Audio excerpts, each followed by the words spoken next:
you're not ready to buy a house, and I'm explaining why in this video. But if this is you, don't worry because it's totally okay if you're not ready. But first, who am I and why should you listen to anything that I have to say? My name is Tanner Shook. I'm a realtor in the Minot, North Dakota area. I have 75 educational videos on my page, with 49 of them being in whiteboard format. I'm ready to teach you everything that you need to know. So what is the first reason why you're not ready to buy a house? And it comes in the terms of responsibilities. You're not responsible yet. I made it in bold and I underlined it because it can change and it will change. But just right now, you're not responsible yet. We're going to talk about some things. But the reason I put this first on my slideshow is because people don't really talk about this.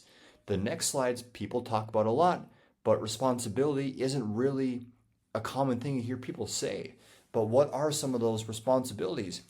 Maybe you have some bad spending habits. And we're talking about why you need to have some savings saved up, but maybe you just have really impulsive spending habits like, hey, I need to buy this, need to buy this, need to buy this.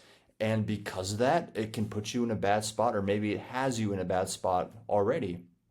And another thing could be late payments. Maybe you have late payments on rent, car, credit card. Just, it's a very common thing that happens to you. And it's, like I said, common. And if you have a mortgage, you do the same thing, that could be really bad. Okay. And maybe in terms of responsibilities, you just haven't lived independently yet. Maybe you lived at home, you haven't really lived by yourself yet and understand what it's actually like to be alone and all the mishaps that we have all growing up, living by ourselves, renting out for the first time. And because of living for the first time, living in a rental, maybe you just have bad upkeeping. So that could also happen. Okay.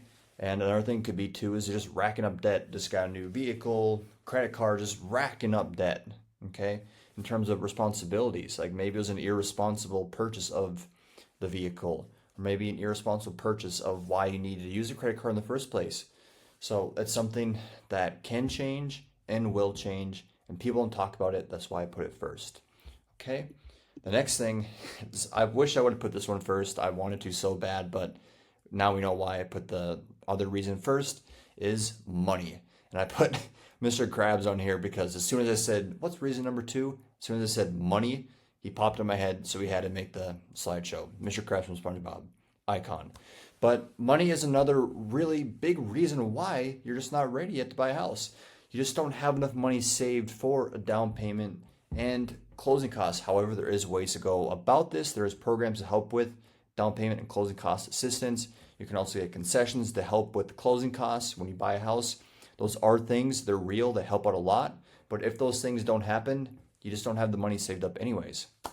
And another reason in terms of money is maybe you just have a problem getting the pre-approval letter. I'm not a loan officer. I don't want to talk too much about it, but maybe you just can't even get a loan in the first place. You haven't worked long enough to, get pre-approved for a loan. And coupled with the money is the bad spending habits we just talked about. Because if you need money for down payment and closing costs, two different things. And if you have bad spending habits, that's, you just bought it. Let's just run through a scenario. You're just under contract to buy a house, and now you have bad spending habits, and the money you needed for the down payment closing costs is out the door. Now what? You can't get the house. There's just so many different things that could happen that could be bad, So that's the second reason is money. Okay. And reason number three, that's kind of a big one too, is motivation. Motivation is huge. And your motivation could be, you're not in a rush to buy a house. You don't need to buy a house right now. And when you need to buy a house, like, oh gosh, we need to move right now, that's when mistakes could happen. You may not be in that scenario. Okay. You may not have to go buy a house tomorrow. You can wait a little bit longer. And maybe you just don't even know where you want to live the next 1 to 3 years. Because if you buy a house and you got to sell it right away, there's a very good chance that you could end up losing money because of the commissions, the closing costs, all that stuff in the home selling process. So that motivation could be a huge thing. You don't need to buy a house right now because if you do, you need to sell it, you could end up losing some money. Okay? And because you maybe don't need to buy a house right now, you can live with a roommate, save money, wait. Wait until everything is lining up, and now you can go ahead and buy a house because you don't need to, okay? You don't have the motivation where you need to right now.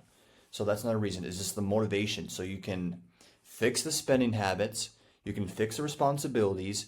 You have the right motivation. You don't need to buy right now. That's all things that can be coupled together at the same time to once you are ready to buy a house, because you're not right now, boom, you've fixed all those things. Okay, what's the last reason I have on here? It's house knowledge. It's understanding just a basic level. You don't need to understand all these things in detail, but just a simple thing, because you're responsible for everything that comes with the house. You're responsible for, so it's best to just have a basic understanding first before you get the house. You walk in day one, I don't know anything in this place. Of course, you can learn it pretty quickly if you do buy the house first, but maybe it's just good to understand just a basic knowledge of the heating and cooling systems, the HVAC, some appliances, just basic stuff, routine maintenance. Okay, what not to pour down sinks, because maybe you haven't lived independently, you rental, you pour some bad things on the sink and you messed up. Okay, you don't make that same mistake when you actually own the house. So it's good to learn some of these things beforehand, and just, I put in quotation marks, house stuff. Like, maybe you just don't know house stuff, and it's pretty self-explanatory what I mean by house stuff. So those are some of the reasons why you're not ready to buy a house, and it's okay. And some final thoughts are, don't compare yourself to someone if they have a house. Say maybe you're 20, 21, 22, 23, your friends are getting houses because everything is lining up for them and you're not. Don't feel discouraged, and don't feel like you have to buy a house because everyone else does, and now maybe you're rushing, you make some of those mistakes that we just talked about first. I think it's better just to wait and fix some bad habits and not rush. Fix the spending habits, fix the responsibilities that you may not have at the moment. You're just irresponsible at the moment potentially, and fix everything that we just talked about, all the other things, and wait until it's time. And now once it is time, you're in a good opportunity to have a house that everything just makes sense. But if you're on YouTube, subscribe for more. Any other platform, like and follow for more. And once again, thanks for watching. Have a good one. Bye.